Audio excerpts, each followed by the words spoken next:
어린이들을 대상으로 성경 가르치는 일을 하게 됐습니다. 그래서 저도 그때부터 성경을 읽기 시작한 거예요. 교회에 있을 때 성경 잘 안 읽었습니다. 그러다가 이제 어린이들한테 성경 재밌게 얘기해주고 싶어서 막 그림도 그리고 뭐 연극도 하고 이렇게 열심히 애들한테 가르쳐 왔는데, 어느 날 제가 알고 있는 친구 하나가 자기 아는 사람이 신천지에 빠졌으니까 전도사님이 좀 만나주셨으면 좋겠다 그러는 거예요. 그래서 저는 그때 신천지가 뭔지도 몰랐습니다. 그냥 알겠다고, 그냥 사이비 이단이라고 하길래 아 그러냐고 만났어요. 신천지도 모르고 뭐 이렇게 그 친구를 잘 아는 사람도 아니었기 때문에 뭐 할 말이 없어서 대뜸 그냥 그 친구한테 성경 얘기 잘 아냐고 묻고 제가 알고 있는 성경 얘기 쭉 해줬습니다. 그때 이제 제가 어린이들에게 가르쳐왔던 그림이 있었거든요. 창세기부터 요한계시록까지 이렇게 흘러가는 거라고 제가 이렇게 재밌게 그려서 보여주는 걸 개발했었는데, A4 용지 3장 깔아놓고서 그 친구한테 그려줬어요. 어떻게 될게요? 모르시죠? 여러분 안 겪어봤으니까. 그날 진짜 감사한 일이 있었는데, 그날 그렇게 쭉 그려주고 그 얘기를 처음에 저 딱 나타나니까 막 눈에 쌍심 지키고, 아니 전도사님이 성경 다 깨달았어요? 막 저한테 화를 내더라고요. 그래서 저 깨달은 건 아닌데 다 안다고 했더니 어떻게 막 성경을 다 깨달았다고 말할 수 있냐고 화를 막 냈어요, 그 친구가. 그래서 그냥 우리 애들도 알고 나도 알고 별로 어려운 거 아니라고 성경 하면서 쭉 했더니 한 그날 2시간 걸렸나 봐요. 그 친구가 갑자기 막 눈물 쏟더니 저 이제 신천지 안 갈게요 그러더라고요. 그 어머니도 옆에 와 계셨는데 어머니가 정말 고마워하셨어요, 저한테. 그게 저한테 충격이었어요, 걔한테 충격이 아니라. 저는 가서 그냥 성경 얘기한 건데 그렇게 막 마음 돌리기 어렵다던 신천지 친구가 그날 마음 돌리는 현장에 제가 있었던 거잖아요. 그래서 그날 맛있는 거 먹었어요. 고생했다고. 그게 이제 시작이 돼서 아 그렇구나, 성경 얘기해주면 이 친구들 나오는 거구나, 이런 확신을 얻게 됐습니다. 그래서 전투적으로 만나기 시작했죠. 그런 일만 있다고 하면. 그러면서 이제 나중에 중간에는 이제 제가 사랑 없이 성경 지식에만 매달려서 그 친구들 상처도 많이 주고, 또 저도 이런저런 시행착오를 겪었던 일들을 해오고 지금 이제 이 자리에 와 있는데, 그래서 지금 약간 반성문을 읽는 듯한 느낌이죠. 제가 그동안 신천지 교인들을 겪어오면서 어려움 겪었던 거, 또 시행착오 겪었던 거, 그래서 쭉 와서 지금 저는 어떤 생각을 갖고 있는지에 대해서 여러분들께 소개하고 싶은 겁니다. 제가 그동안 일을 해왔고요. 감사하게도 이제 한사랑교회에서 저한테 자리를 많이 주셔서 청년 공동체와는 벌써 2번이나 만났습니다. 제가 청년들한테 무슨 얘기 했냐면, 제가 지금 갖게 된 해법, 교회를 건강하게 하고 이 사이비 이단 문제, 이게 단순히 종교적인 차원의 문제가 아니라 이제 사회 문제잖아요. 이 사회 문제를 해결하기 위해서 교회가 어떤 스탠스와 어떤 방법을 취해야 되는지에 대해서 제가 청년들에게 뭐라고 얘기했냐면, 신천지 문제의 해법은 구약 성경에 있다, 이렇게 얘기했습니다. 신천지 문제 해법은 구약 성경에 있다. 좀 의아하시죠? 왜냐하면 저는 일단 신천지 교인들도 존중을 받아야 된다고 생각합니다. 그들의 선택과 결정에 대해서요. 분명히 그 사람들도 이유가 있을 테니까요. 그러면 그 사람들과 대화라는 방식으로 문제를 우리가 해결해야 되는데, 신천지 교인들은 자신들이 갖고 있는 성경 이야기를 이제 하게 되겠죠. 그럼 우리도 우리가 갖고 있는 성경 얘기를 해야 되잖아요. 근데 일단 기본적으로 한국교회 교인들은 창세기부터 요한계시록까지 전반적인 성경 이해가 없습니다. 유감스럽게도. 주일 성수 열심히 하시고 교회에서 봉사도 열심히 하시지만 정작 우리가 갖고 있는 그 한 권의 책에 대한 이해가 되게 얄팍한 수준이에요. 그런데 어떤 분이 이제 작심하고서 신천지 교인과 대화를 하려고 시작하면 대부분 주제가 어디서부터 설정이 되냐면 요한계시록 가지고 얘기를 하려고 시작합니다. 근데 이미 화살을 이렇게 탁 쏘면 처음엔 각도가 조금 틀어지더라도 나중에 관역가스는 되게 많이 벗어나 있는 거잖아요.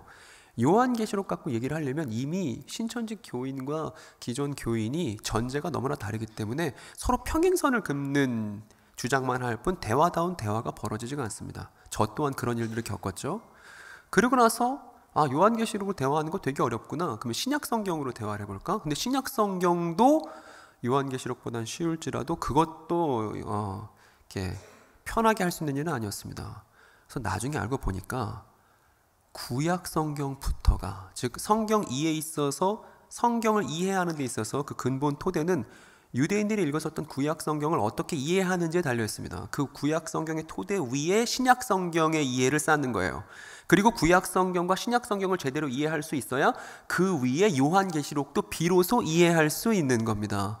근데 신천지에서는 구약은 어물쩍 넘어가요. 그리고 신약도 좀 가르치는 척 하면서 어디에 천착하냐면 요한계시록을 드립다 판단 말이죠. 그러면 그 친구들에게 신천지에서 말했던 소망보다 더 나은 소망을 제시하는 게 교회의 역할이라고 생각하는데, 그러기 위해선 교회가 준비가 필요하다. 어디서부터 준비가 필요하냐? 우리가 갖고 있는 한 권의 이야기를 제대로 설명할 수 있어야 되는데, 그 설명의 기초를 쌓는 작업은 우리가 구약 성경을 제대로 이해하는 데 있다라고 제가 그간 전국에 있는 교회들을 다니면서 이야기해 왔습니다. 그러니까 교회 입장에서 난처할 수 있죠. 신천지 더럽게 나쁜 데라고 이제 소개해 주기를 기대했는데 정작 제가 와서는 신천지 얘기 별로 안 하고 구약 성경 얘기만 하다 돌아가는 거죠. 여러분, 근데 이게 교회를 건강하게 하고 그들을 제대로 도와줄 수 있는 방법을 얻는 거라는 걸 여러분들이 꼭 아셨으면 좋겠습니다. 만약에 잘 모르겠다 싶으면 유튜브에 종말론 사무소를 검색해 보면 돼요. 그럼 제가 그동안 했던 많은 이야기들이 쭉 영상으로 볼 수 있습니다. 그리고 한사랑교회에서 했었던 영상들도 보실 수 있죠. 한번 확인해 보셨으면 좋겠습니다. 제가 한사랑교회 청년 공동체 2번 와서 그때 어떤 시리즈를 하고 있었냐면 토라 이야기의 밑그림이라는 제목을 갖고서 7번의 연속 강의를 진행했는데 그 중에 2번이 한사랑교회에 걸려 있었어요. 여러분 교회에서 했던 일이니까 여러분들 아실 필요가 있겠죠. 즉 창세기부터 천천히 이해를 같이 시작해보자. 그리고 신천지 교인과 이해가 어떻게 다른지, 신천지 교인과 실제 성경 이야기가 어떻게 다른지 비교해보자 하고 시작했던 게 토라 이야기의 밑그림이죠. 그리고 이제 오늘 너무 의미 있는 자리인 게 한사랑교회에서 오늘 이 자리 초청해 주시면서 저는 새로운 시리즈를 지금 시작하려고 이 자리에 왔습니다. 그리고 새로운 시리즈 제목은 어떻게 정했냐면 폐허 위에서 들려주는 이야기, 이렇게 정했어요. 그리고 오늘은 폐허 위에서 들려주는 이야기 첫 번째 시간으로 제가 지금 제 강의를 준비해 온 것입니다. 그리고 오늘도 역시나 제가 어떤 이야기를 들려드릴 거냐면 구약 성경 이야기를 들려드릴 거예요. 그리고 이 구약 성경 이야기는 신천지에서는 전혀 교육하지 않는, 신천지에서는 빠진 퍼즐 조각입니다. 그런데 성경 안에 있는 얘기죠. 그리고 이 퍼즐 조각이 있어야, 이 구약 이야기가 있어야 여러분이 성경 전반을 이해할 때 요긴하게 사용할 수 있을 것이다. 그러니까 오늘 이야기를 한번 잘 들어보셨으면 좋겠습니다. 오늘 우리가 하는 이야기는요, 이 사람 이야기에서부터 시작됩니다. 왕이 있었는데 이 사람 유다의 왕이었어요. 이 사람 참 어려운 시절을 많이 겪었던 사람입니다. 왜냐하면 아버지가 암살당하셨거든요. 얼마나 슬프겠어요? 저 왕이 8살 때 아버지가 암살당해서 왕위에 등극한 겁니다. 한사랑교회 8살짜리 어린이 한번 떠올려 보세요. 걔가 왕이 된 거예요. 얼척 없는 일이 벌어진 겁니다. 그래서 이 왕이 이제 통치를 해야 되는데 이 왕은 너무나 다행스럽게도 하나님을 사랑하는 왕이었어요. 그래서 하나님을 사랑하는 그 어린 왕이 하나님의 집인 성전을 보니까 성전에 보수 공사할 때가 여기저기 보이는 거예요. 마치 오늘날의 한사랑교회처럼 말입니다. 지금 엘리베이터 막 들어서고 있죠. 그래서 이 왕이 그 백성들이 낸 헌금을 성전으로 보내면서 성전 유지 보수를 했으면 좋겠다고 이렇게 사람을 보냈습니다. 그런데 그렇게 사람을 보냈던 성전에서 충격적인 소식을 전해 듣게 됩니다. 어떤 소식을 전해 듣게 됐냐면 열왕기하 22장 우리가 읽었었던 내용을 제가 좀 요약해 봤거든요. 어떤 내용이냐면 대제사장이 그 성전의 대방이 뭐라 그랬냐면 주님의 성전에서 뭐가 발견됐다고요? 토라가 발견됐다는 거예요. 여러분, 이 토라라는 말은 율법이라는 말로 번역이 되어 있습니다. 원문으로는 토라예요. 무슨 뜻이냐면 하나님의 가르침이라는 뜻입니다. 하나님의 가르침. 그래서 이 하나님의 가르침 내용의 일부가 성전에서 발견됐다는 겁니다. 그래서 이게 왕 앞까지 당도된 거예요. 그래서 왕이 그거 얼른 읽어봐라 해서 읽었습니다. 그걸 다 읽어주니까 왕이 그 내용을 모두 듣고서 어떻게 반응했냐면 옷을 찢으며 슬퍼했습니다. 원래 유대인들이 이거 옷 찢을 때는 정말 격분하고 힘들 때 옷을 찢게 되거든요. 옷을 찢으며 분통 터지게 그 내용을 알게 된 이 왕이 너무너무 슬퍼했다는 얘기를 우리가 방금 전에 성경 본문에서 확인했던 것이죠. 여러분, 이 왕이 발견했었던 이 옛 이야기의 정체가 뭔지 아세요? 이 왕이 발견했던 그 토라, 율법의 일부가 뭔지 아세요? 이 책의 정체는 뭐냐면요, 신명기입니다. 여러분, 신명기 들어보셨습니까? 신명기. 이 왕의 시대에 발견됐던 그 책이 신명기입니다. 그럼 이 신명기의 내용을 들여다봐야 왜 이 왕이 옷을 찢고 너무나 심히 슬퍼했는지 우리가 짐작해 볼 수 있겠죠. 일단 이 신명기라는 책은요, 성경의 처음 5번째 책인데 창세기, 출애굽기, 레위기, 민수기, 그 다음 신명기입니다. 그래서 저 창세기부터 신명기까지를 묶어서 뭐라 그러냐면 율법이라고 하고, 이 율법은 하나님께서 모세를 통해서 이스라엘에게 주셨던 가르침을 가리켜서 율법이라고 합니다. 이야기가 다 연결됩니다. 창세기부터 신명기까지는 모세를 통해서 하나님께서 이스라엘에게 주셨던 이야기예요. 그래서 대번에 우리가 이해할 수 있는 건 창세기 1장 1절에 뭐라고 쓰여있죠, 여러분? 태초에 하나님이 천지를 창조하시니라 써있죠. 그거 누가 말하는 거죠? 그 모세가 말하는 거예요, 여러분. 모세의 목소리로 이스라엘 백성, 광야 이스라엘 백성들에게 들려주는 겁니다. 그래서 모세가 거기 이제 원문 보면은 정관사가 붙어 있는데, 태초에 하나님께서 이 하늘과 이 땅을 창조하신 거야 라고 모세가 이스라엘 백성들을 가르쳐 주는 것이죠. 그러니까 그때 말하는 천지는 지금 광야 이스라엘이 겪고 있었던 하늘, 겪고 있었던 땅을 말하는 것입니다. 즉 이렇게 창세기부터 신명기까지 모세를 통해서 이스라엘 백성에게 하나님이 가르침을 주셨는데, 우린 지금 신명기에 집중하자는 거 아니에요? 신명기는 어떤 것이냐면 모세가 가나안 땅에 못 들어가게 됐습니다. 그래서 못 들어가게 돼서 모압 평지에다가 이스라엘 백성들 다 모아놓고서 마지막 고별 설교를 했었던 그 고별 설교 3편을 모아둔 내용이 기록된 게 신명기라는 책이에요. 그래서 이 내용을 보면, 내용의 면면을 보면 모세가 신신당부를 합니다. 너희 하나님께서 가르치신 대로 살아야만 한다고. 그렇지 않으면 큰일 난다고. 그러니까 한 분 하나님을 사랑하고 하나님의 뜻대로 살아야 한다고 가나안 땅 못 들어가는 모세의 고별 설교가 어디에 기록되어 있냐면 신명기에 기록되어 있고, 이 신명기를 그 왕이 발견하게 되었다 이 말입니다. 그래서 이 신명기의 내용을 우리가 직접 이제 들여다볼 건데요. 이 내용을 보면 이렇습니다. 일단 신명기 얘기하면 이 신명기 6장을 빼먹을 수 없습니다. 신명기에서 가장 중요한 장이 있다면 저 신명기 6장입니다. 여러분도 익숙하신 분들이 계실 거예요. 거기 보면 이렇게 써 있습니다. 제가 읽어볼게요. 이스라엘은 들으십시오. 주님은 우리의 하나님이시오. 주님은 오직 한 분뿐이십니다. 당신들은 마음을 다하고 뜻을 다하고 힘을 다하여 주 당신들의 하나님을 사랑하십시오. 라고 말하는 한 분 하나님에 대한 사랑을 명령하는 것이 이 신명기라는 책이죠. 여러분 이 구절 아까 장로님 기도하실 때도 저렇게 인용하신 거 여러분 들으셨을 겁니다. 마음을 다하고 뜻을 다하고 힘을 다하여 주 당신들의 하나님을 사랑하십시오. 그리고 신명기 내용이 그 다음에 어떤 내용이 연결되냐면 12장에 가보니까, 그런데 당신들이 가나안 땅을 차지했을 때 규례와 법도를 지켜야 합니다 라면서 규례와 법도가 길게 이어집니다. 그 길게 이어지는 규례와 법도 중에 가장 먼저 언급되는 것은 어떤 것이냐면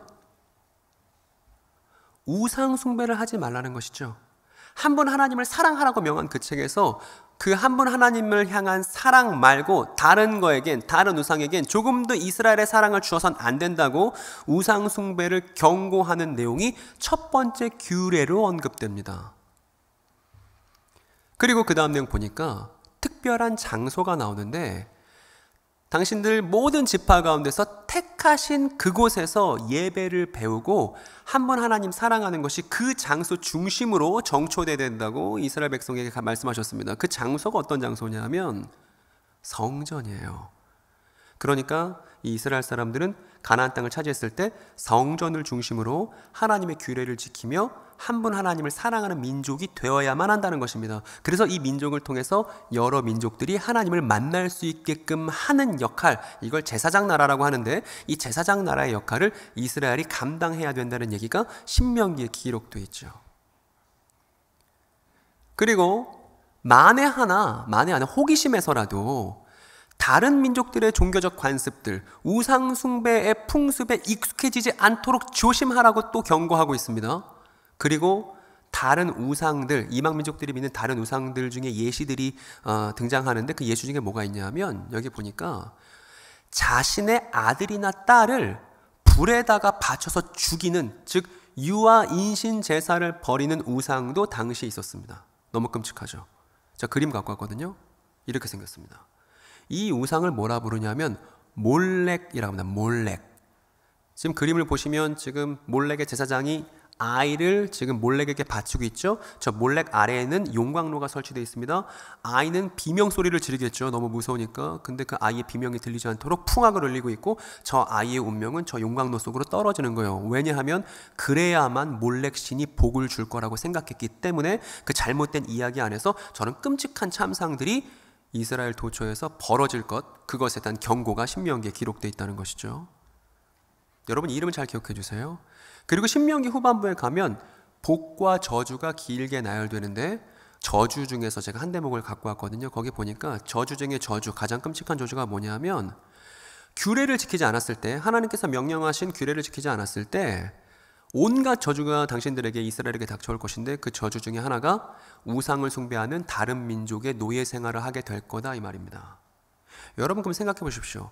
지금 우리가 간략하게 살펴봤었던 이 신명기 이야기를 처음 발견한 왕의 심정을 상상해 보시기 바랍니다. 그리고 이 왕이 그 신명기 이야기를 보고 옷을 찢고 슬퍼했다면 지금 이 언약 백성의 상태가 어떠했을지도 한번 짐작을 해 보시기 바랍니다. 여러분 이 왕이 이 이야기를 접하고서 작심을 합니다. 다시 언약 백성을 새롭게 하기로 작심을 합니다. 여러분 혹시 이 왕의 이름을 아시나요?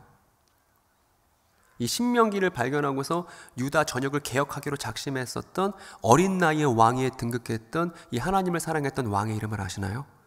이 사람은 대단히 중요한 사람입니다. 우리가 성경을 이해하는 데 있어서 말입니다. 이 사람의 이름은 요시야입니다.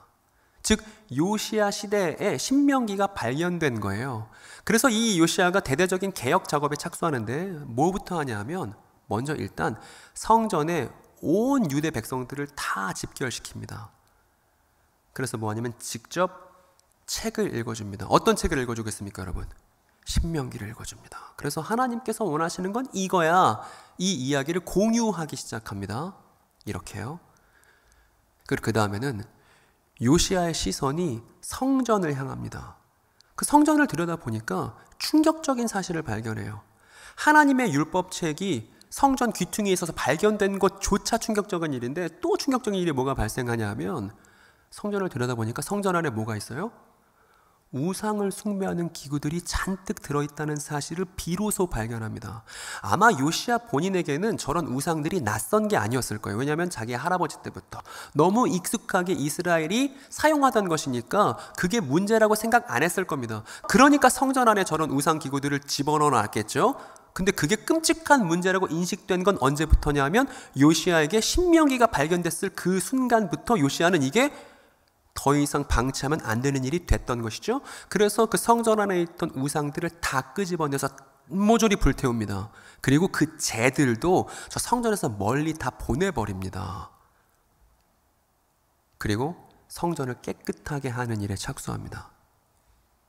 이게 요시야의 두 번째 개혁이었습니다. 그리고 이것으로도 모자라서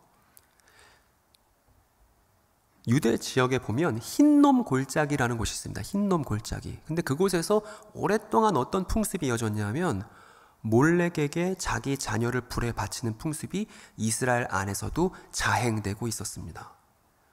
그래서 요시야 때 와서야 신명기가 금했었던 몰렉에게 자기 자녀 바치는 일이 금지됩니다. 그리고 몰렉뿐만이 아니에요. 이제 요시야의 시야가 유대 전역으로 이제 향했습니다. 그랬더니 돌아보니까 어때요?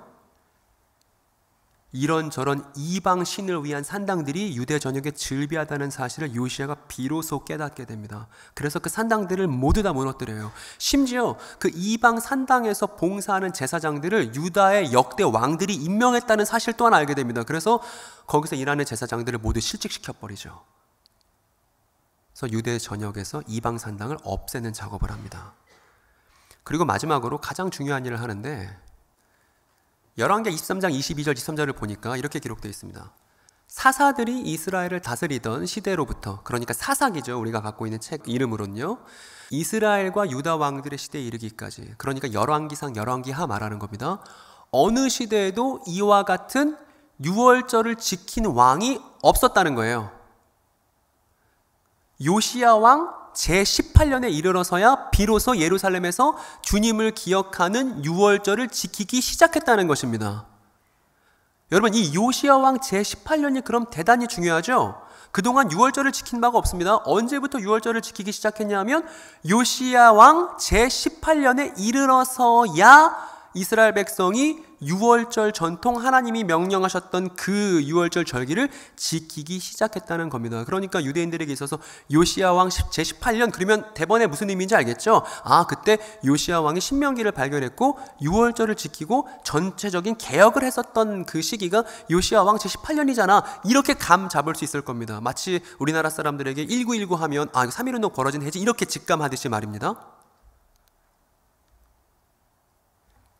여러분 이게 뭔지 아시겠어요? 여러분 제가 지금 그려놓은 게 뭐죠?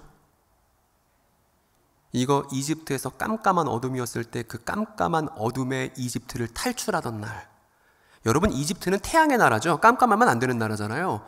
근데 그날 칠흑같이 어두웠는데 이스라엘 백성이 양의 피를 문설주와 상인방에 바르고 나서 저 문을 지나서 다시는 이집트로 돌아가지 않았다는 거 아니겠습니까? 그걸 상징하는 그림을 제가 그려놓은 것이죠. 즉 유월절, 하나님께서 이스라엘 백성에게 자유를 주시고 하나님을 가로막는 이집트를 심판하셨으며 그렇게 자유 얻은 히브리 노예들을 시내산으로 인도하셔서 새로운 삶의 방식을 주셨음을 요시야 때부터 기념할 수 있게 된 것입니다. 매년. 그리고 이때 특별한 식사를 먹었습니다. 여러분 유월절 때 하나님께서 꼭 먹으라고 했던 특별한 식사를 아실 겁니다. 어떤 식사냐면 일단 구운 양고기를 먹죠. 그리고 이집트에서 고생했던 것을 기억나게 하는 쓰디 쓴 나물을 먹습니다. 그리고 누룩이 들어가 있지 않은 죄가 없음을 상징하는 그 빵을 먹는 것으로 이 유월절 이집트에서 우리에게 자유를 주셨던, 우리를 용서하셨던, 우리에게 새로운 기회를 주셨던 하나님을 생각하는 그 식사와 절기를 마침내 유다가 지키기 시작했던 것이죠. 요시야 왕 몇 년째부터요? 18년째부터 말입니다. 여러분 이 이야기, 이 요시야 왕이 신명기를 발견한 이 이야기가 오늘날 교회에게 어떤 의미가 있을까 한번 우리 같이 생각해 봤으면 좋겠습니다. 여기 다시 요시야 왕이 있는데 요시야 왕이 신명기를 발견했습니다. 그리고 나서 벌어진 사건들을 쭉 돌아보니까 정리하면 이래요. 요시야 왕의 눈에 들어왔던 건 이스라엘에게 주어진 규례와 명령들이었습니다. 혹 성경을 잘 모르는 또 하나님에 대해서 오해하고 있는 사람들이 말하기를 하나님을 협박범처럼 생각하는 사람들이 간혹 있습니다. 즉 하나님이 너 이거 지켜, 너 이거 안 지키면 죽어 이렇게 말하시는 것처럼 말입니다. 근데 신명기만 쭉 읽어봐도 그렇지 않다는 걸 대번에 확인할 수 있죠. 왜냐하면 신명기의 시작은 뭐였냐면 사랑의 명령이었잖아요. 너 나만 사랑해야 해. 마치 신혼부부처럼 사랑하는 연인관계처럼 넌 나만 사랑해야 돼 라고 하나님께서 요구하셨고 그 다음 규례와 명령들이 이어졌기 때문에 이 규례와 명령들이 의미하는 건 뭐냐 하면 사랑의 적절한 방법들이죠. 여러분 교회 안에서 사랑을 우리가 많이 얘기합니다. 그런데 중요한 건 사랑을 말하는 것보다 중요한 건 뭐냐 하면 사랑에는 적절한 방법이 있다는 거예요. 여러분 생각해 보십시오. 데이트 폭력 가해자가 있습니다. 데이트 폭력 가해자가 자기 애인을 흠씩 두드려 패면서도 당신 왜 그렇게 당신 애인을 그렇게 괴롭게 하세요? 이유를 뭐라고 말하겠어요? 내가 쟤를 사랑하니까 그래요 이럴 거 아니에요. 어떤 도둑이 남의 집 물건을 훔칠 때 당신은 왜 남의 집 물건을 그렇게 훔치세요? 우리 처자식들 사랑하니까 이럴 거 아니겠습니까? 사랑은 어디 가나 다 붙여놓을 수 있습니다. 어디 가나 다 붙여놓을 수 있다는 건 그렇게 말하는 사랑은 아무짝에도 쓸모없다는 겁니다. 신천지도 사랑을 말하고 하나님의 교회도 사랑을 말해요. 사랑 말하지 않는 곳은 없습니다. 그런데 사랑에는 적절한 방법이 있다는 사실을 우리가 기억해야 돼요. 그러면 교회는 사랑을 말하면서도 그 사랑의 적절한 방법을 갖고 있는 사람들이어야 교회겠죠. 그죠? 그리고 우리는 그 사랑을 메시아 예수에게서 배우지 않습니까? 어쨌든 신명기를 통해서 우리가 발견하는 규례는 사랑의 방법이다. 사랑의 적절한 방법까지 하나님께서 말씀해 주셨다. 그리고 뒤에 나오는 복과 저주는 하나님께서 이뻐하고 미워하고 이런 편애한다는 그런 의미가 아니라 하나님이 혹은 민족주의자라는 의미가 아니라 사랑을 적절하게 추구했을 때의 삶의 결과가 복이에요. 여러분이 지금 참되게 사랑하고 있다면 여러분들이 누리고 있는 모든 상황이 복입니다. 근데 사랑을 제대로 하지 않을 때 힘들어지는 것이 저주죠. 그래서 이걸 자업자득이라고 하지 않습니까? 신명기가 말하고 있는 최종 결론은 사랑을 추구했을 때 참된 결과와 그렇지 않았을 때 자업자득을 말하고 있는 것이죠. 이걸 요시야가 발견했습니다. 그리고 책을 발견했던 요시야, 이 옛날 이야기를 발견했던 요시야는 미래를 바라보지 않았어요. 과거부터 돌아봤습니다. 여러분 이 사실을 우리가 기억할 필요가 있습니다. 요시야는요, 잘 모르는 미래에서 해답을 얻지 않았습니다. 과거부터 돌아보기 시작했어요. 여러분 이게 개혁의 시작입니다. 과거를 돌아보는 건 말입니다. 여러분 제가 너무나 안타까운 것이 있습니다. 제가 건대 입구에서 살았었는데 건대 입구에 살다가 집에 이제 돌아갈 때 되면 그 건대 입구 역 주변에 뭐가 있냐면 타로 보는 부스가 즐비합니다, 여러분. 그리고 그 앞에 어떤 애들이 있냐면 다음 세대들이, 우리 20대 친구들이 거기 다 줄 서 있습니다. 돈 들고. 그 친구들 거기 들어가서 무슨 얘기 듣는 거예요? 너 앞으로 잘 될 거야. 너 앞으로 안 될 거야. 위로받을 곳이 없으니까 거기서 그런 얘기 듣고서 거기서 삶의 어떤 원동력을 얻어보려고 거기에 다 줄 서 있는 거죠. 요새 종교 인구가 급감하고 있고 교회 안에 다음 세대가 점점 사라지고 있다고 하는데 타로 보는 젊은 세대들은 너무 많습니다, 여러분. 이건 뭘 보여주고 있냐면 교회가 다음 세대들에게 제대로 된 희망을 보여주지 못했구나. 더불어 거기서 아무것도 모르면서 그 젊은 세대들에게 마치 다 아는 것처럼 말하고 있는 그 타로 점 보는 사람들 다 가짜들인 거 알잖아요.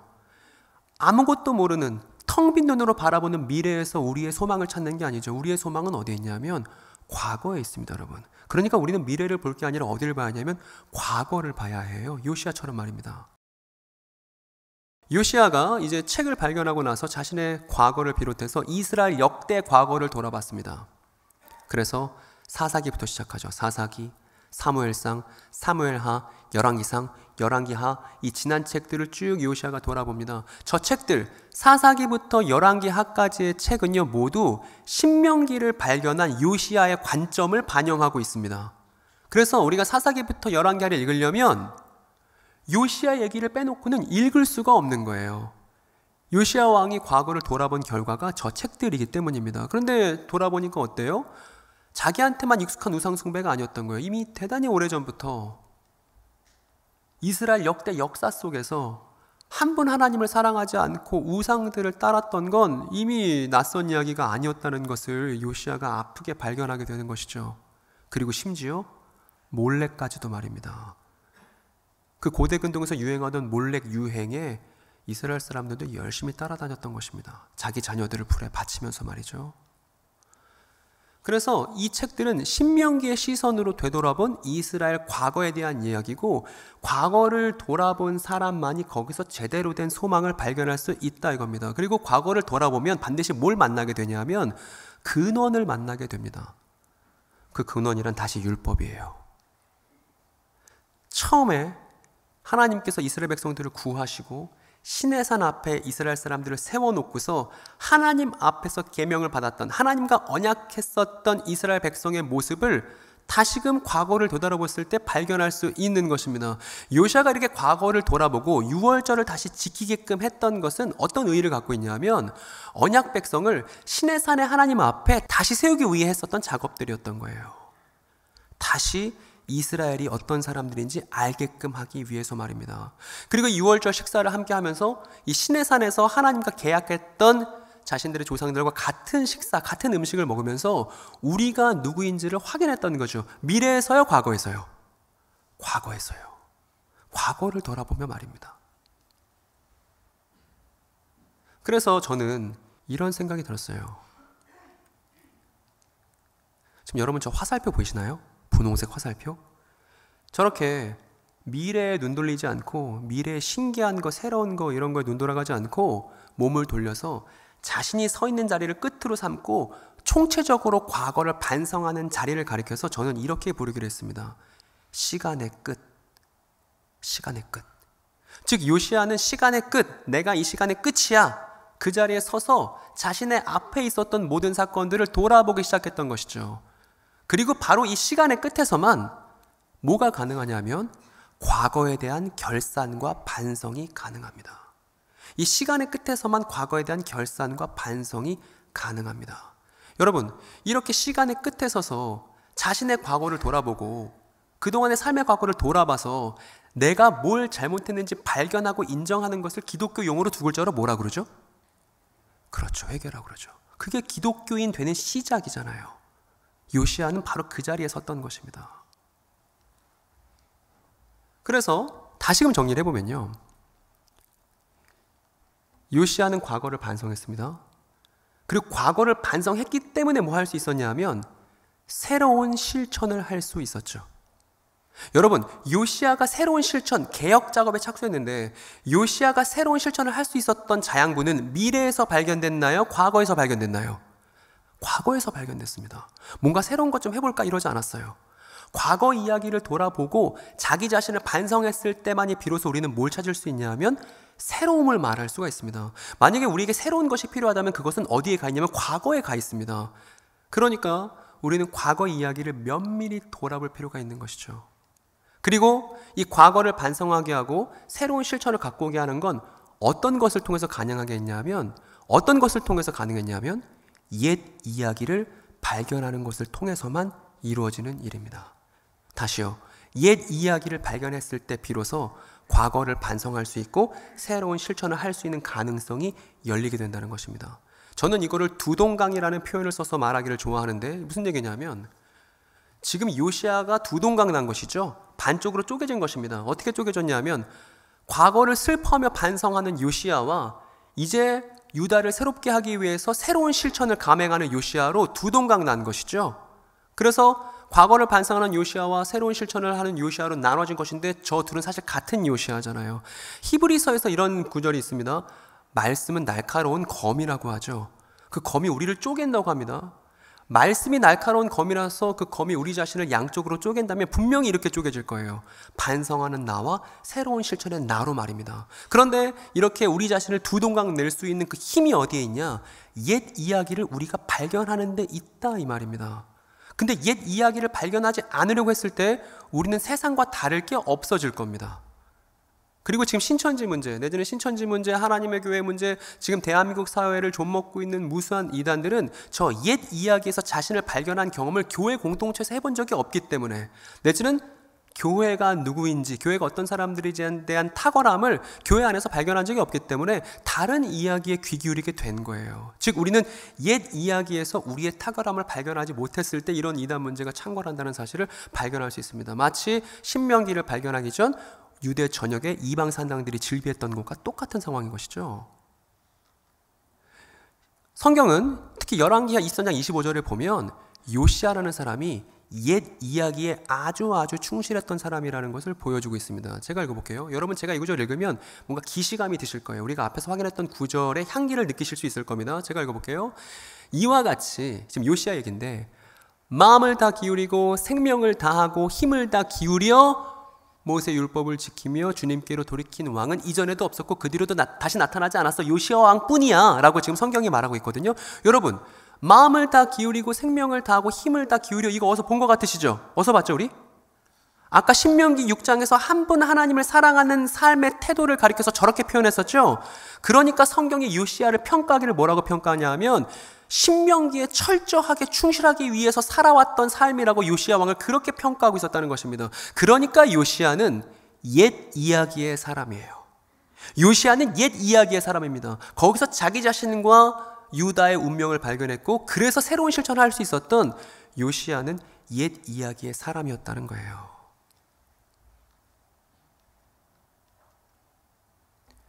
여러분 이제 어떻습니까? 근데 만약에 우리에게도 옛 이야기가 필요한데 우리가 어떤 이야기를 갖고 있는지 우리가 한번 점검해 볼 필요가 있지 않을까요? 우리는 혹시 이야기를 잃어버리지 않았나요? 여기 이제 한사랑교회 교인들이 있습니다. 한사랑교회도 과거를 결산하고 새로운 실천을 할 필요가 있나요, 여러분? 과거를 결산하고 새로운 실천을 해야 되는 이 필요를 우리도 느끼고 있습니까? 적어도 한국교회는 지금 이래야만 하는 위기 상황입니다. 한국교회 다음 세대들이 떠나가고 더 이상 사람들이 교회에서 삶의 의미를 발견하려고 하지 않습니다. 종교 인구가 떨어지는데 종교 인구가 떨어진다는 건 사실은 기독교 인구가 많이 지금 사라지고 있다는 방증인 것이죠. 과거를 결산하고 새로운 실천을 해야만 하는 상황에 한국교회는 지금 맞닥뜨렸습니다. 근데 이제 여러분 이렇게 할 수 없어요. 우리 과거를 결산해 볼까요? 새로운 실천 해볼까요? 그럼 새로운 실천 뭐 해볼까요? 뭐 찾아볼까요? 이렇게 할 수가 없어요. 그렇게 되는 게 아닙니다. 우리는 요시야 얘기를 통해서 우리가 교훈을 얻는다면 한층 더 깊이 있는 질문을 던질 필요가 있습니다. 그것은 무엇이냐면 우리한테 과연 옛 이야기가 있느냐, 이걸 던져봐야 된다는 것입니다. 왜냐하면 옛 이야기를 우리가 발견하면 과거를 결산하고 새로운 실천을 낳는 것을 비로소 할 수 있을 것이기 때문이에요. 이걸 되물어보자는 것입니다. 교회가 교회로서 반성하기 위해서 말입니다. 우리는 옛 이야기를 발견했는가? 제가 앞에서 신천지 문제를 서두로 말씀드렸잖아요. 교회에 오랫동안 다녔던 권사님이, 교회에 오래 있었던 청년이 스스로 기쁘게 신천지 교인이 되기를 결심합니다. 그런 일들이 정말 많이 벌어졌습니다. 저는 그 문제가 이야기 안에서 우리 자신이 누구인지 발견하는 정체성의 문제에 있어서 교회가 실패했기 때문에만 가능한 거라고 생각해요. 그래서 그렇게 신천지 갔던 예전 교인들이 나 교회 생활 다 경험해봤어. 내가 교회에서 장로도 해봤어. 나 교회에서 충분히 내가 할 만큼 해봤어. 근데 교회에 새로운 거 없던데, 이런 얘기들을 합니다. 왜 새로운 게 없었죠? 우리에게 옛 이야기는 되게 낯선 것입니다. 근데 그 낯선 것이 곧 새로운 거예요. 그래서 우리에게 새로운 것이 있다면 그것은 우리의 옛 이야기에서 발견되는 낯설음이거든요. 우리가 눈 씻고 찾아봐도 이 세상에 없는 것이 옛 이야기엔 있거든요. 근데 교회가 옛 이야기에 깊이 있게 천착하지 않았을 때 교회는 새롭지 않아집니다. 세상과 별반 다르지 않게 된다는 것이죠. 그래서 우리의 생명이 어디 있냐? 문구가 하나 있었죠. 하나님께 소망을 둔다라고, 이제 제가 예배 드릴 때 이 구석에 있는 글자를 봤는데, 하나님께 소망을 두다라는 표현은 뭐냐면 하나님의 결말에 우리도 동의한다는 얘기죠. 하나님의 결말을 우리도 공유한다는 말입니다. 그래서 하나님께 소망을 둔다는 건 내 소원을 하나님이 들어준다는 얘기일 수는 없잖아요. 그 얘기는 우리가 하나님 이야기의 결말을 알고 그 결말을 나도 기대한다고 했을 때 하나님께 소망을 둔다고 말할 수 있을 것입니다. 그런데 교회는 옛 이야기, 하나님이 무엇을 결말을 원하시는지, 하나님의 이야기가 어떠한지에 대한 그 옛 이야기에 열심 내지 않았던 게 한국교회 현 주소였다는 것입니다. 그래서 어떤 일들이 벌어졌냐면 교회 공동체에 우상들이 즐비하기 시작했습니다. 제가 우상이라고 말하는 건 옛 이야기가 그렇게나 중요한데 교회 안에서 옛 이야기를 대체한 다른 것이 있다면 그것을 우상이라고 불러도 좋을 거예요. 옛 이야기가 정말 생명 같은 것인데 그 생명 같은 옛 이야기 말고 더 중요하게 여기는 게 있다면 그걸 우상이라 불러도 나쁘지 않을 것입니다. 여러분, 교인들끼리 어떤 이야기를 하는지 한번 잘 들어보시기 바랍니다. 여러분 스스로가 어떤 이야기를 나누고 있는지 잘 들어보세요. 만약에 우리가 하는 대화가 결국 돈이 있어야 돼 라고 끝난다면 그 사람은 만몬 숭배와 다를 게 없습니다. 젊은 청년들은 성적 자유를 결말로 하는 이야기에 익숙합니다. 넷플릭스, 유튜브가 다 그런 거 보여주고 있거든요. 정치 권력을 얻어야만 뭔가 일을 할 수 있다? 이것도 교회에서 들을 수 있는 낯선 이야기가 아닙니다. 그건 일반 세상에도 있는 익숙한 이야기인 것이죠. 우리가 어떤 이야기를 하는지가 너무 중요합니다. 근데 우리의 이야기가 낯설다면 그건 옛 이야기에 뿌리를 둘 때 가능할 거예요. 근데 우리의 이야기가 낯설지 않고 세상에 사는 얘기랑 별반 다르지 않다면 우리는 옛 이야기의 뿌리로부터 끊어졌기 때문에 그런 일들이 벌어진다는 것입니다. 이게 지금 안타깝게 보고 있는 한 사람 교회 지금 교인의 얼굴을 제가 형상화한 겁니다. 옛 이야기를 대체한 다른 뭔가가 있는지를 점검해보자. 그리고 여러분, 전능신교는 중국에 있는 한 여성이 재림 그리스도라고 주장하는 중국 신흥 이단입니다. 근데 중국에서 탄압이 심해지니까 지금 우리나라의 본부를 만들기 위해서 작업을 지금 하고 있습니다. 땅 사고 막 교육자료 만들고 한국말로 번역하고 막 이런 거 해요. 그리고 통일교도 있죠. 지금 대한민국 산업 곳곳에 지금 통일교는 뿌리를 지금 내리고 있죠. 하나님의 교회도 있습니다. 장길자 여자를 지금 하나님이라고 추앙하는. 또 JMS도 지금 여전히 잔존해 있습니다. 정명석 씨가 지금 감옥에 갔다 나왔음에도 불구하고 그 위기를 겪었음에도 불구하고 JMS는 여전히 살아있어요. 그리고 유재열의 장막성전과 이만희의 신천지가 있습니다.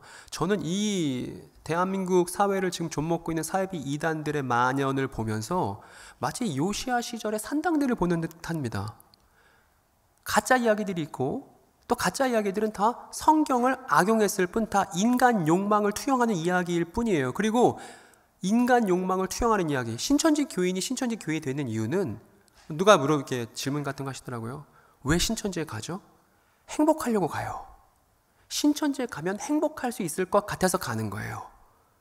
그걸 주겠다고 하거든요. 행복을 싫어하는 사람 누가 있습니까? 자기 가족과 죽지 않고 영원히 산다는데 그걸 싫어할 사람이 누가 있겠어요? 인간 욕망을 건드리고 그 욕망을 이루어주겠다고 말하는, 그래서 하나님과 당신들을 연결해주겠다는 가짜 제사장들이 넘쳐나고 있습니다. 그래서 이렇게 개인의 경험과 인간 욕망에 호소하는 하나도 낯설 것 없는 성경 이야기들과 이단들이 넘쳐나는 세상 속에 지금 우리가 살고 있다. 교회는 그래서 익숙한 얘기가 아니라 낯선 이야기, 본연의 이야기로 돌아가야 합니다. 그것은 우리의 옛 이야기 말하는 거예요.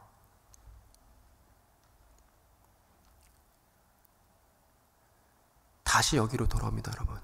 다시 여기로. 다시 우리의 전통을 새롭게 이해해 볼 필요가 있습니다. 유월절 식사에 대해서 제가 조금 전에 설명드렸죠. 제가 걱정스러운 게 있습니다. 저는 어렸을 때부터 모태신앙으로 자라왔고, 저는 장로 교회에서 제 유년 시절과 청년 시절을 다 보냈습니다. 제가 처음 성찬에 참여했었던 기억이 납니다. 그때 이제 어머니가 저 깨워서 교회 보냈습니다. 보냈더니 목사님이 저 이제 만으로 14세 될 때겠죠. 머리에 물 찍어주고 세례 받았다고 했습니다. 아무도 저에게 그때 제가 세례 받을 때 그 세례가 어떤 의미인지 아무도 설명해 주지 않았습니다. 어쩌면 누가 설명해 줬는데 제가 안 들었을 수도 있어요. 제가 노아 시대 때 사람처럼 다 물에 빠져 수장되어야 되는 죄인들처럼 내가 죽고 나서 메시아 예수의 부활과 함께 다시 새 생명을 얻었다는 그 세례의 충격적인 의미, 낯선 의미에 대해서 이 땅에서 발견할 수 없는, 오직 우리의 옛 이야기와 메시아 예수 안에서만 발견할 수 있는 그 이야기의 의미에 대해서 저에게 아무도 얘기해 주지 않았습니다. 그래서 제 만 14세가 그냥 그렇게 지나갔습니다. 세례 교인으로서. 그 이후 성찬에 참여하게 됐습니다. 여러분, 저 한사람교회는 성찬을 어떻게 하는지 모르겠습니다만 제가 있었던 교회에서는 카스테라를 잘게 잘라서 이렇게 나눠주곤 했습니다. 카스테라를 제가 받았습니다. 기분 좋았어요. 이제 어른 대우해 주는 것 같았거든요. 그래서 카스테라 입에 넣고 포도주 주죠. 이제 어린 나이에 술을 경험한다는 건 되게 흥분되는 일입니다. 그래서 이제 포도주 마시고 기분 좋았습니다. 근데 그게 무슨 의미인지 잘 몰랐어요. 제가 하루는 그 성찬식 하다가 한번 펑펑 운 적이 있는데, 그때 막 그 성찬의 의미를 깨닫고 좋아서 운 게 아니고 그때 패션 오브 크라이스트를 화면으로 띄워줬거든요. 그게 무서워서 울었습니다. 그러니까 아무도 이 낯선 전통, 이 교회만이 갖고 있는 충격적인 예식, 이걸 하면서 그것이 갖고 있는 풍성한 의미와 이야기를 설명해 주지 않은 채 제가 그땐 다음 세대였거든요. 근데 제 유년 시절이 아름다웠던 그리스도와의 추억으로 수놓아져야 될 그 시절에 제대로 된 교육을 받지 못한 채 한국 교회 교인으로서 살아왔던 것이죠. 제가 이 이야기를 드리는 이유는 뭐냐면, 지금도 성찬에 참여하고 있는 우리의 다음 세대들, 또 앞으로 성찬에 참여하게 될 우리의 어린 친구들이 본인들이 참여하고 있는 전통에 어떤 의미가 있는지, 어떤 충격적이고 낯선 의미가 있는지 제대로 알았으면 좋겠어서 말씀드리는 거예요. 성찬이잖아요. 예수님께서 성찬 식사를 하실 때, 자기의 제자들을 모아두고 성찬하려고 하실 때 뭐라고 말씀하셨냐면, 유월절 식사를 준비해라, 이렇게 말씀하셨습니다. 즉 예수님과 사도들이 모인 자리에서 유월절 식사가 준비되었을 거예요. 양고기, 누룩 없는 빵, 쓰디 쓴 나물. 근데 그 자리에서 예수님께서 충격적인 재해석을 감행하십니다. 거기 있는 빵이 내 몸이야. 거기 있는 음료가 내 피야. 그러니까 나를 섭취해야 돼. 그래야 생명이 있어. 즉 메시아의 죽음을 통해서만 우리가 인간다운 인간이 될 수 있다는 충격적인 말씀을 해주셨는데, 따라서 우리가 지금 하고 있는 성찬이라는 전통은 유월절에 뿌리를 두고 있고, 이 뿌리는 요시아와 같은 뿌리죠. 요시아가 연결시키려고 했었던 뿌리가 곧 우리의 뿌리기도 하다는 것입니다. 그런데 설령 다음 세대가 이 충격적인 이야기, 예수를 섭취해야만 우리가 생명을 얻을 수 있다는 이 이야기의 깊이가 저기 그 옛날 3500년 전 유월절 이야기부터 연결되는 장대하고 충격적인 스토리라는 걸 우리 다음 세대들이 모를까 봐 걱정이 됩니다, 여러분. 만약 교회 공동체가 있다면 이 낯선 전통의 탁월한 의미를 제대로 소개해주는 공동체가 좋은 공동체라고 말할 수 있을 거예요. 그런데 옛 이야기로부터 전통이 끊어져 있습니다. 많은 지역교회들 안에서 말입니다. 그래서 다시 돌아가자는 겁니다. 지금 저는 한국교회 일원으로서 한국교회의 그동안의 일들을 쭉 돌아보고 반성한 저의 숙고의 결과물을 여러분들과 나누고 있습니다. 그 여러분들 저와 마찬가지로 한국교회 또 하나의 일원으로서 이 한국교회에 대한 저의 반성이 우리의 반성이 됐으면 좋겠어요. 그래서 우리가 함께 새로운 실천을 낳고자 지금 과거로부터 우리를 지금 돌아보고 있는 중이라는 걸 여러분 아셨으면 좋겠습니다. 어디로부터 돌아가야 되냐? 어디서부터 시작해야 되냐? 다시 옛 이야기를 우리 모두가 함께 나누는 것에서부터 시작해야 됩니다. 제가 말씀드린 옛 이야기는 구약 성경부터 차근차근 쌓아서 요한계시록에 이르기까지 우리에게 허락된 이 한 권의 이야기를 우리가 면밀하게 알아야만 한다는 것입니다. 이 이야기 안에 우리가 있어요. 교회에서 섬김을 하더라도, 교회에서 봉사를 하더라도 그 섬김과 봉사는 그냥 교회에서 하는 희생이 아닙니다. 그 이야기 안에서만 의미를 가질 수 있는 행동인 거예요. 메시아 예수는 우리 모두를 위해서 희생하셨습니다. 그래서 그분은 우리 중 누구도 희생당하기를 원치 않아요. 우리가 서로를 사랑한다는 것은 그 사람이 희생하는 걸 원치 않기 때문에 사랑하는 것입니다. 메시아 예수는 우리의 모두 희생을 대신하셨습니다. 맞죠? 그런데 이거의 악의적인 패러디인 사이비 이단은 모든 사람들에게 희생을 요구합니다. 그리고 그 사람들의 머리 위에 절대 희생 안 하려고 하는 한 사람이 또아리를 두고 앉아있죠. 정말 질적으로 다른 것이잖아요. 이게 비교된다는 것조차도 너무 괴로운 일이지 않습니까? 그런데 우리가 다시 교회의 교회다움을 발견하기 위해서는, 모든 사람의 희생을 대신하신 메시아 예수가 탁월하게 드러나기 위해서는 그분을 중심에 두고 그 양 날개에 창세기부터 계시록까지 있다는 거예요. 우리가 면밀하게 알면 알수록 그분을 더 깊이 있게 알 수 있고, 그리고 우리 자신도 그 안에서만 발견된다는 것입니다. 그렇기 때문에 옛 이야기에 천착하는 것이 개혁의 시작인 것입니다. 그리고 이 옛 이야기를 우리가 깊이 있게 알고 이 이야기를 관점으로 해서 우리의 과거를 돌아보면 우리는 옛 이야기에 비추어서 교회의 과거를 반성할 수 있을 거예요. 마땅히 그래야만 합니다. 교회가 앞으로 이러니까 잘 될 겁니다? 아니요. 지금 그 얘기가 필요하지 않아요. 이 옛 이야기에 비추어서 우리 한국교회가 그동안 어떻게 잘못해왔죠? 이 이야기를 교회가 해야만 합니다, 여러분. 우리가 지금 하나님 예배하고 있으니까 복 받을 겁니다. 물론 맞는 얘기죠. 근데 그 얘기가 지금 절실하지 않아요. 지금 우리에게 절실한 이야기는 한국교회가 그동안 무엇을 잘못했는지를 한국교회 이론으로서 함께 고민하는 일이 교회 공동체에 필요합니다. 그리고 저렇게 할 수 있다면 우리는 비로소 요시아와 똑같은 자리에 쓴 거예요. 어떤 자리인지 아시겠죠? 시간의 끝. 이 끝의 시간이 교회가 서야 하는 바른 자리인 것이죠. 그리고 이렇게 우리가 과거를 반성하다 보면 우리도 요시아처럼 근원을 만나게 될 것입니다. 어린 양 메시아께서 피를 흘리셨습니다. 그 피를 보고 하나님은 우리에게 용서를 해주셨고 3일 뒤에 벌어졌던 메시아 예수의 부활 때문에 마침내 죄와 죽음으로부터 출애굽할 수 있게 되었습니다.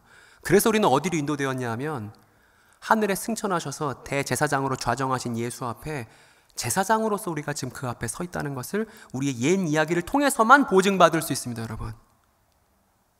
그래서 옛 이야기로 돌아가는 건 언약 백성인 우리 자신을 하늘에 좌정하신 승천하신 예수 앞에 다시 세우는 일인 겁니다.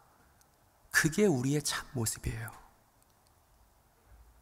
그리고 그렇게 우리가 이야기를 제대로 세워놓고 나서야 우리의 다음 세대들과 함께 나누는 이 성찬이 제 의미를 찾게 될 것입니다.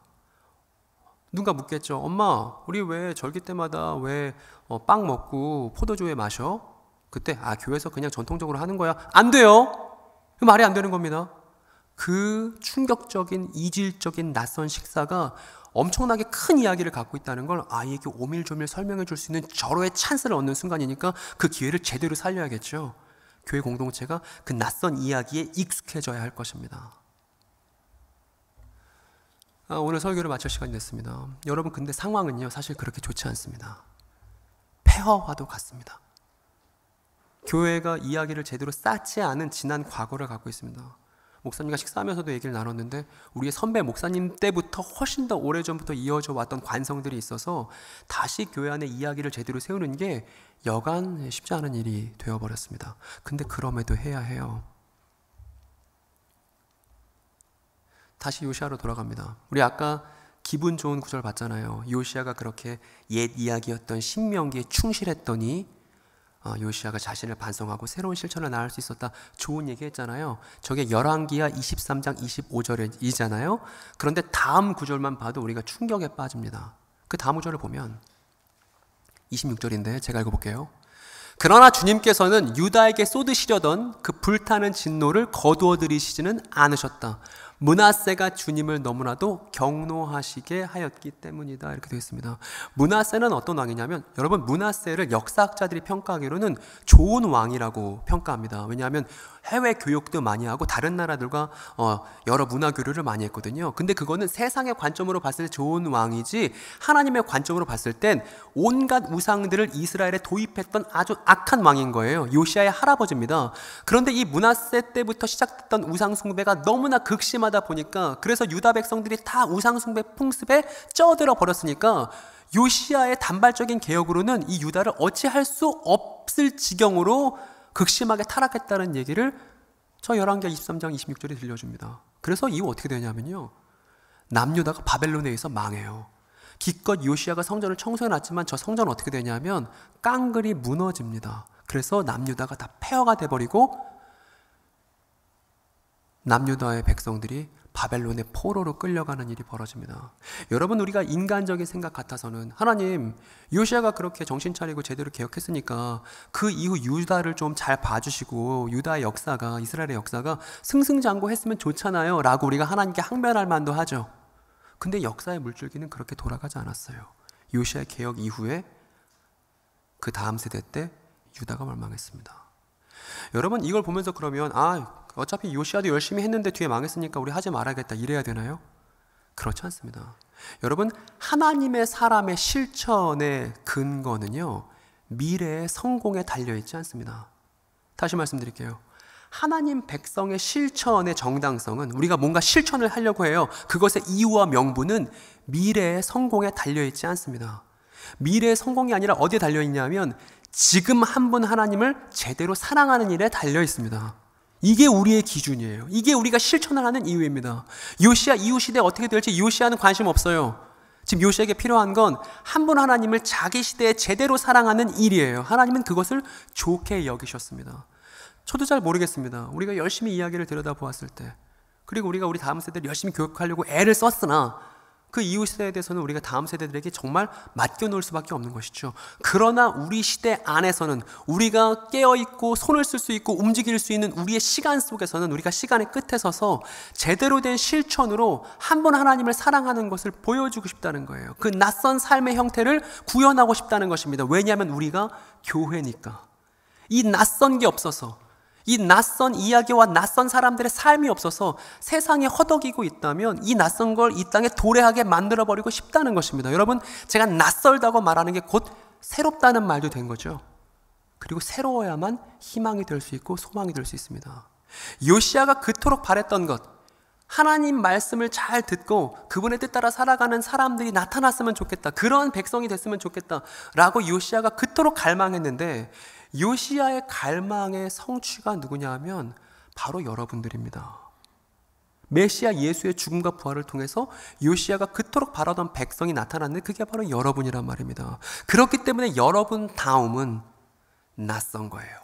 옛 이야기와 연결된, 아주 오래된 전통과 연결된 탁월한 이야기와 맞닿아 있는 아주 낯선 것이 여러분의 정체성이고, 낯선 것이 여러분의 삶이고, 낯선 것이 이 땅의 교회여야 한다는 것입니다. 근데 만약 우리가 낯설지 않다면 우리 자신을 마땅히 돌아봐야 하는 것이죠. 여러분, 저렇게 성전이 다 무너지고 유다 백성들이 다 바벨론으로 끌려가고 하는 처참한 폐허 속에서도 요시아의 유산이 남아 있습니다. 저 요시아 얼굴 보이시죠? 요시아의 유산. 여러분, 바벨론이 아주 강성한 군대였음에도 불구하고 이 요시아의 유산을 빼앗지 못했습니다. 이 요시아가 남긴 것을 어찌하지 못했어요. 그건 뭐였냐면, 우리 같이 따라해볼까요? 옛 이야기에 대한 기억. 이건 누구도 못 뺏는 거예요. 이건 누구도 못 뺏는 거예요. 이거는 누구도 손댈 수 없는 겁니다. 내가 옛 이야기, 하나님의 참된 이야기를 기억하고 있는 건 누구도 손댈 수 없어요. 나를 죽여도 어쩔 수 없어요. 이건 이방 군대가 쳐들어와서 건물을 무너뜨리고 사람들을 포로로 만든다고 할지라도 빼앗을 수 없는 나의 보물인 것입니다. 그리고 만약에 이 빼앗을 수 없는 이 옛 이야기라는 보물이 우리를 우리답게 한다면 이것이야말로, 이 옛 이야기에 대한 기억이야말로 우리가 다음 세대들에게 전달해야 할 그것 아니겠어요? 여기에 우리가 최선을 다해야 되지 않겠습니까? 다음 세대를 이스라엘답게, 교회를 교회답게, 다음 세대들이 교회다워질 수 있는 그 핵심은 어디에 있냐? 옛 이야기에 대한 기억을 제대로 전수하는 데 있습니다. 전통도 그것의 일환이라는 것을 우리가 꼭 기억했으면 좋겠습니다. 그리고 저렇게 유대 이야기가 다 끝나고 요시야 개혁들 다 물거품 되고 다 망한 것 같지만 하나님의 옛 이야기는 고고히 흘러왔어요. 여러분, 이 사람 누군지 모르시겠지만 제가 힌트를 드릴게요. 이 사람 눈물의 선지자라는 별칭을 갖고 있는 사람입니다. 요시야가 개혁 열심히 했지만 그 개혁이 실패했을 때 하나님이 이 사람을 통해서, 그 당시 사람이거든요. 요시야 시절 사람인데 이 요시야 시절 살던 이 사람에게 하나님 찾아가셔서 그 이야기를 이어가기 시작했습니다. 이 사람 이름 뭔지 아세요? 예레미야입니다, 여러분. 그래서 예레미야 1장 2절에 이렇게 써 있습니다. 시드기야 왕 11년. 시드기야 왕이 남유대의 마지막 왕입니다. 자기 자녀들이 바벨론 군대에 의해서 죽임당하고 그러고 나서 두 눈이 뽑혔던 진짜 비극적인 왕인데, 그해 5째 달에 예루살렘 주민이 포로로 잡혀갔다. 근데 모두가 끝났다고 생각했고 망했다고 생각했고 모든 게 다 폐허가 됐었던 그 순간에 주님은 예레미야에게 말씀을 시작합니다. 즉 이야기가 아직 안 끝났다는 것이죠. 그래서 모세 율법을 지나서 요시야 왕의 이야기를 지나서 예레미야 이야기를 지나서 그리고 우리가 사랑하는 한 분의 이야기를 지나서 그 옛 이야기가 강줄기처럼 줄줄줄줄 흘러서 오늘날 어디에까지 이르렀냐 하면 우리까지 온 거고 여기 목동까지 이르는 거예요. 그러니까 우리의 뿌리는 옛 이야기를 통해서만 확인할 수 있고, 그리고 우리를 통해서 그 물줄기가 다음 세대들에게 잘 연결될 수 있도록 여러분들이 이 강물을 더욱더 힘차게 흐를 수 있도록 만들어 주셨으면 좋겠습니다. 한 번 하나님의 이야기를 깊이 연구하고 이것을 말할 수 있도록 훈련하는 것은 목회자나 전도사만의 일이 아닐 것입니다. 이 이야기는 곧 여러분의 것이기도 하니까 우리 모두의 일일 것입니다. 이를 위해서 최선을 다하는 시간의 끝에선 오늘이 되기를 간절히 기도하겠습니다.